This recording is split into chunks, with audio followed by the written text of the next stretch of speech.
Back in the 70s, when Brooklyn and the Bronx and everybody else was burning down their houses for insurance, insurance fraud. That's true, by the way.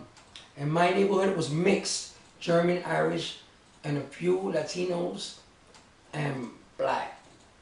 The black kids were doing what's called the good foot. The gangs were doing what was doing the Indian burn dance, you know? And Generation X is the gangs for me, because I was watching them doing some Indian dance and whipping and slashing and hitting with anything they had in their hands and doing Indian dance and drop. No style, just some crazy looking thing that they were doing. So I think before me, the first generation saw that also and created something different from that. They softened it up, modernized it, and it became the burn and get burned dance. Now my generation is the second generation, 1973. But in 73, as I was 10 years old, I was not rocking, so let's not get twisted and say, oh, he's a rocker at 73. I was a freestyler, okay?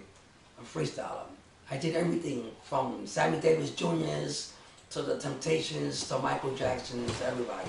I imitated all of them, and I imitated what I saw in the park. And then I learned to burn in 74 and 75, and I became a rocker, a burner, a freestyle. And the dance back then was so totally different. It went through evolutions with the drops, the two-step drops, then became the 4-count drop, then the first jerks came out, you know, and it just evolved. Or every neighborhood had a different style. Every neighborhood had a different style. Like I said, Bushwick had the jumps, the hops, and the spins.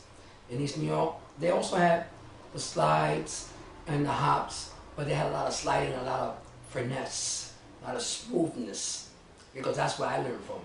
I learned from East New York. My teacher came from East New York, Albert the Parrot, and from the Basic Rockers, those guys was nasty. Fernando, Alfonso and them, those guys was nasty. Yeah, Alfonso, he was nasty. Rubber Bands from East New York. If you ever see him dance, you see he does the slides, you know. Alfonso showed one of the guys that I learned from, Chief.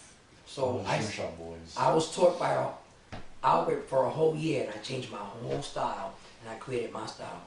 I did everything for my freestyle, and I mixed whatever, you know, I saw from Bushwick, and whatever they taught me, I put it all together like a bowl of soup.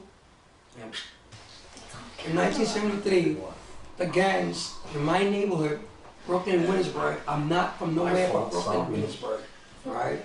I don't know nobody, no legends from out there. I only know my legends in my neighborhood, in my time. So the gangs used to meet each other in the yards or in the neighborhoods after a rumble or just hanging out, smoking and drinking. They did the Indian dance. The Indian dance was like this, going around, and then whip, ha, and then just drop.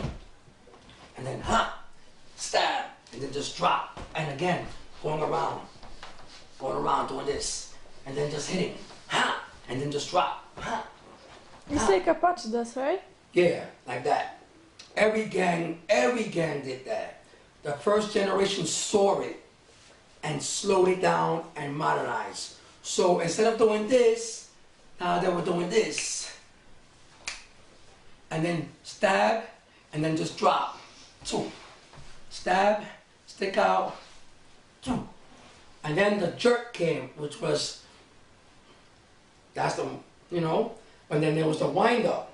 These are early things, the wind up and the pop, bringing it from the down.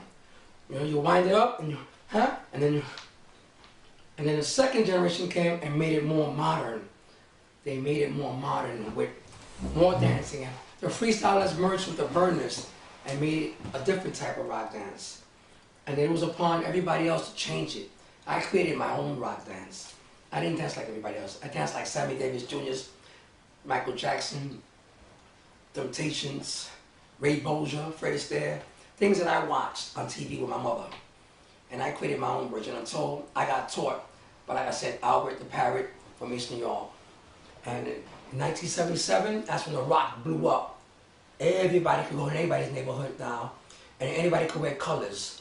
The gangs didn't allow you to wear colors because you had to ask permission in the 70s, or else you got lumped up.